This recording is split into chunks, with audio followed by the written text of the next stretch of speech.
Ravi de vous retrouver sur Arte pour ce nouveau numéro du Dessous des cartes. Nous démarrons cette émission dans le nord de l'Italie, à Bergame, en Lombardie, confinés des semaines avant nous, en février 2020. Or, c'est ainsi que nous voulons vous raconter l'Italie aujourd'hui. Voici le dessous des cartes d'un pays laboratoire européen, un pays à l'avant-garde, pour le meilleur comme pour le pire, qui vit souvent avant nous, avec un temps d'avance, ce que nous allons connaître plus tard.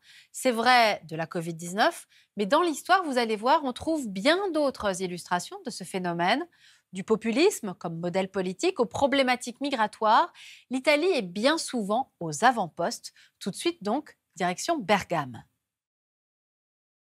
Bergame, petite ville typique de la riche région de Lombardie à 50 km de Milan. Elle se situe au sein d'une province à forte densité résidentielle et industrielle.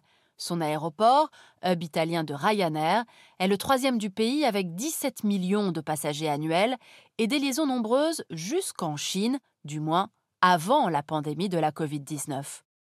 Fin février 2020 donc, les premiers cas sont cités à Alzano Lombardo. La situation se dégrade vite, notamment après un match de foot très suivi. Fin mars, la province compte 5400 morts, 6 voire 10 fois plus que sa moyenne mensuelle. Les structures de Bergame, tissu économique très dense, PME-PMI familiale mais insérées dans les réseaux mondiaux, population vieillissante, sont devenues des faiblesses. L'Italie va en faire l'expérience avant ses voisins. Voyons comment. La botte italienne s'étire sur 1300 km des Alpes au nord à la Sicile au sud. Le pays compte 60 millions d'habitants, répartis sur un peu plus de 300 000 km². L'Italie est densément peuplée, 200 habitants au kilomètre carré, le double de la France. C'est aussi un pays très urbain, les villes étant au cœur de l'identité italienne. On y trouve deux capitales, Rome pour les aspects politiques et religieux avec le Vatican, et Milan pour l'économie. Plus trois ex-capitales de royaume, Naples, Turin, Palerme et de nombreuses cités marchandes médiévales comme Venise, Gênes, Pise, Florence, Amalfi. Enfin, 160 villes moyennes très actives, de 30 à 200 000 habitants. Élément crucial, c'est aussi un État décentralisé avec 20 régions, dont 5 régions autonomes et 80 provinces, résonance avec l'unité tardive du pays achevée en 1870, du rejet du centralisme de l'Italie fasciste et du contraste traditionnel entre le nord et le sud. Les géographes ont longtemps opposé le riche nord au sud en retard de développement, le Mezzogiorno. Depuis les années 1980, ils font ressortir une troisième Italie, dynamique, au centre. Or, on va le voir, la pandémie a inégalement frappé ces trois Italies. Le nord représente 46% de la population, mais 55% du PIB. Fin août 2020, c'est pourtant la puissante Lombardie qui est frappée. Car malgré ses hôpitaux de première classe, elle paye le fait d'être parfaitement intégrée dans l'Union européenne et la mondialisation, avec une population âgée, et elle va compter pour toutes ces raisons le plus de victimes du virus, près de la moitié des 35 500 morts italiens. Un choc pour cette région, moteur du premier miracle économique des années 55-65, autour du triangle reliant le port de Gênes et sa sidérurgie, la place financière de Milan, riche de sa bourse et de la moitié des grands groupes privés, et enfin Turin, siège de Fiat. Les autres régions les plus affectées par la pandémie, Émilie-Romagne, Piémont, Vénétie, sont également au nord. La pandémie a en revanche peu touché le sud, où vit plus du tiers de la population. Un soulagement, tant les problèmes y sont déjà nombreux. Durement frappé par les crises de 2008 et 2011, le Sud produit moins du quart du PIB italien et 10% de ses exportations, compte tout juste 18% des emplois industriels, mais concentre près de 3/4 des pauvres et 6 chômeurs sur 10. Le PIB par habitant de la Campanie atteint à peine la moitié de celui de la Lombardie. Alors, pourquoi le Sud a-t-il été épargné ? Eh bien parce que la pandémie semble avoir été bloquée avec succès au niveau de celle qu'on appelle la troisième Italie, c'est-à-dire l'Italie du centre. Avec ses petites villes et entreprises à haute valeur ajoutée, cette Italie représente environ 20% du PIB et de la population.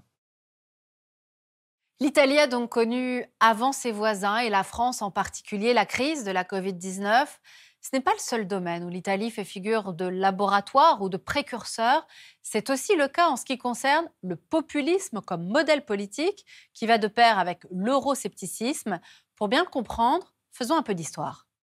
Après la défaite du fascisme en 1945 et le début de la guerre froide, l'Italie fait le choix de l'atlantisme et rejoint l'OTAN en 1949. Elle se construit en étant très pro-européenne, politiquement et économiquement. Le démocrate chrétien De Gasperi sera l'un des pères fondateurs de l'Europe, au même titre que le français Schuman et l'allemand Adenauer. Même le Parti communiste, exclu du gouvernement en 1947 mais puissant régionalement, deviendra eurocommuniste. Dès 1965, 70% des exportations du pays se font vers la CEE. L'Italie, et notamment le Mezzogiorno, reste depuis les années 80 grand bénéficiaire des aides régionales européennes. Au début des années 90, le bipartisme démocratie chrétienne-Parti communiste va exploser après les enquêtes anticorruption main propre. Silvio Berlusconi, entrepreneur et publicitaire, impose alors avec son parti Forza Italia un modèle politique qui fera des émules chez les voisins, marketing, ultra-médiatisation, il possède la moitié de l'audiovisuel italien, ultra-personnalisation. Mais il sera bientôt dépassé par un autre modèle populiste, celui de la Ligue du Nord. Régionaliste, elle rêve d'une Padanie indépendante, opposée au Sud et à Rome, la grande voleuse. En 2017, son nouveau leader, Matteo Salvini, la transforme en Ligue nationale, europhobe et xénophobe, un modèle qui va ensuite inspirer les extrêmes droites européennes. Autre mouvement dit populiste, les 5 étoiles, fondé en 2009 par le comique Beppe Grillo. Qualifiés d'attrape-tout, les 5 étoiles, très présents sur les réseaux sociaux, mélangent opposition aux dépenses, anti-élitisme et écologie.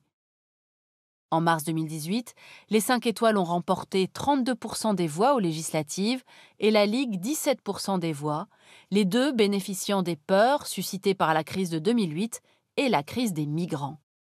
La question migratoire, précisément, autre problématique qui rentre par l'Italie avant de diffuser chez les voisins. Voici l'île de Lampedusa, à 130 km des côtes tunisiennes. Depuis 2015, c'est l'un des 5 hotspots européens d'accueil de migrants en Italie. Au bout des routes migratoires balkaniques et méditerranéennes, l'Italie est depuis le début aux premières loges de cette crise qui va secouer le continent, voyant arriver entre 2014 et 2016 jusqu'à 170 000 migrants par an.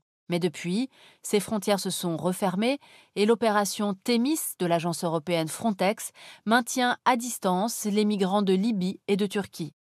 Le pays compte 5 millions d'étrangers, 8,5% de la population, dont de nombreux Roumains, Albanais, Marocains et Chinois. Après des années de croissance, leur nombre reste pourtant assez stable, l'Italie étant avant tout une étape vers les pays du nord de l'Europe. De fait, la péninsule peine à accepter son passage de pays d'émigration à pays d'immigration. Elle manque pourtant de main-d'œuvre, d'où la régularisation régulière de milliers de travailleurs agricoles ou d'employés domestiques. L'Italie doit en effet compenser l'effondrement de sa natalité depuis la fin des années 70. Tombée à 1,18 enfants par femme en 1995, malgré la forte présence culturelle du catholicisme, le taux de fécondité n'est que légèrement remonté depuis. Il reste depuis 20 ans le plus bas de l'Union européenne, surtout dans le Sud. Plus d'un Italien sur 5 a plus de 65 ans, ce qui pèse sur les dépenses de protection sociale et serait une des causes de surmortalité liée au coronavirus. Toutes ces failles n'empêchent pas l'Italie de garder bien sûr de nombreux atouts, notamment sur le plan militaire. Ses bases restent importantes pour l'OTAN et son armée bien équipée est notamment intervenue dans la guerre du Golfe, dans les Balkans, en Afghanistan, en Irak, en Somalie et en Libye. S'y ajoutent des initiatives plus personnelles en direction de la Russie et de la Chine, avec laquelle l'Italie expérimente, là encore, des relations singulières.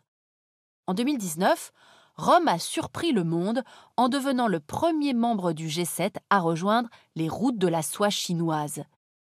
C'est le 3e pays européen en termes d'investissement chinois, derrière le Royaume-Uni et l'Allemagne. En tout, plus de 25 milliards de dollars en 20 ans, surtout dans l'énergie, les transports, les technologies et la finance. Pékin s'intéresse aussi aux ports de Trieste et de Gênes. Et comme tous les États européens, Rome s'inquiète que la Chine ne rachète nombre d'entreprises fragilisées par la crise post-Covid. Terminons enfin avec les exceptionnelles richesses paysagères, historiques et patrimoniales de l'Italie, qui font de ce pays un symbole de la culture européenne. De ce fait, l'Italie attire 92 millions de touristes par an, d'après les données de 2019, mais cette manne, qui représentait 13% de son PIB, s'est elle aussi effondrée avec la crise du coronavirus. Voilà, Covid-19, modèle politique, questions migratoires. L'Italie est bien ce laboratoire européen à l'avant-garde du continent, pour le meilleur et pour le pire. Pour reprendre l'expression de l'historien spécialiste de l'Italie, Marc Lazare, ce pays fait souvent office de sismographe, c'est-à-dire qu'il enregistre les premières secousses telluriques qui vont ensuite secouer le continent, de quoi nous inciter à rester toujours attentifs et vigilants à ce qui se produit de l'autre côté des Alpes. Leurs travaux nous ont inspiré cette émission. Aurélien Delpirou, Stéphane Mourlan et l'historien Marc Lazare. Ils signent ensemble cet atlas de l'Italie contemporaine aux éditions Autrement. Et puis le numéro 57 de l'excellente revue Carto, Étonnante Italie, à ne pas manquer. Ainsi s'achève ce nouveau numéro du Dessous des cartes. Rendez-vous bien sûr la semaine prochaine, même endroit, même heure. Et d'ici là, n'oubliez pas notre site internet arte.tv. À bientôt.